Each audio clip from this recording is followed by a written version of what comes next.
It's a pleasure introducing to you our 8th Masters Collection, the Fellowship of the Ring.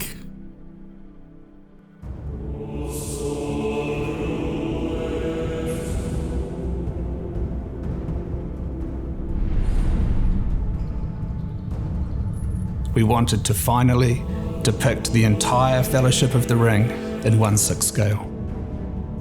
All 9 of them, plus Gollum. It's something that we've been wanting to do for ages, and we didn't know exactly how to do it. In some ways it meant a tremendous challenge. In other ways it was a celebration of what Lord of the Rings means and how important all these characters are. Very early on, we realized how big this was. A 1/6 scale figure is a hefty piece. Having 10 1/6 scale figures plus a huge stairway takes up a significant amount of vertical space. This is unprecedented for our company, and to have thought to do it any bigger, I'm not sure anyone would have a house where it might fit.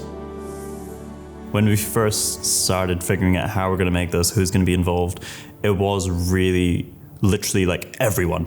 Because we were so excited, we're like, everyone's going to touch this in some way. It's been a very long time since we've had all the sculptors working on just the Lord of the Rings, and now they were all working together on the same sculpture. It was a monumental team effort. Every figure has been considered in its poise, its pose, its emotions, and how it represents the qualities of the character in the film. So we have Gandalf at the very top. He's a protector, the guide through the darkness. Frodo, and he still possesses an innocence. He is not yet fully aware of the burden and the great responsibility he must carry. Legolas is entirely alert, knowing through his senses that something lays out in the dark. Of course, Pippin, always being the mischief maker, is teetering at the edge, probably his toes a little too far out, and Merry, quick to try and save his friend, is reaching out. And Gimli, whose deep sadness of where he's at in the movie at that point, of coming home to some extent and it not being what he expected, to show this really deep-rooted cultural side of Gimli that gets very much tested inside Moria. Boromir, the greatest of men. We wanted to show the goodness that is in his heart, his willingness to help, and his commitment to the Fellowship. So he's helping Samwise across a rift, and it's so easy to remember him as falling to the darkness of the ring. So the fact we've managed to portray him in a positive light brings me great joy. Of course, the greatest hero of Middle-earth, Sam. But in this moment, early into the journey of the Fellowship, the helping hand needs to reach out, and Sam gladly takes it. Aragorn at the back, the ranger, the protector, last in line, shining some light on the way ahead. And finally, Gollum following up, as in that classic scene from the Fellowship of the Ring, where he's looking out over the Fellowship as they're walking, spying on them. And we actually left like a little nod next to him of the grill that he walks up to and grabs and like puts his face through. We chose Moria as the setting for a number of reasons. It allowed us to create a compelling environment to sort of frame our characters. And it's also, in a very real way, this is where the Fellowship is actually forged.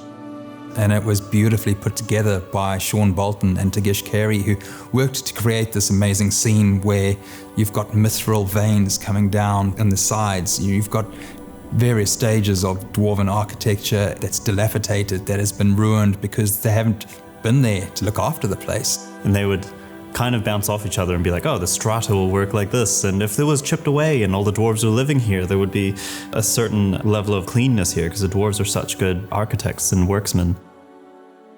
It's such a beautiful way to honor Moria.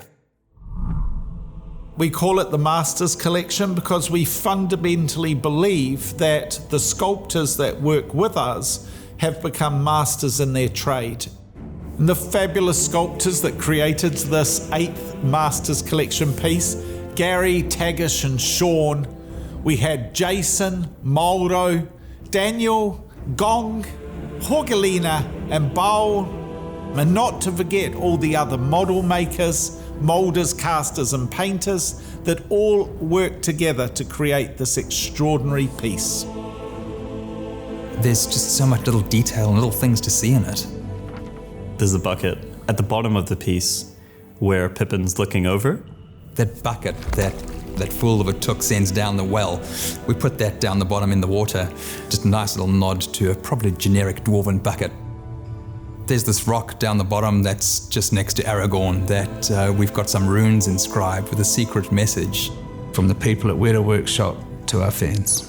And it can be deciphered with those of you who love Middle-earth. The combination of efforts made on so many other Lord of the Rings collectibles has all come together to realise this beautiful piece of art. As much as this is a representation of the Fellowship of the Ring, it really is brought to you by the Fellowship of Artists here at Wētā Workshop.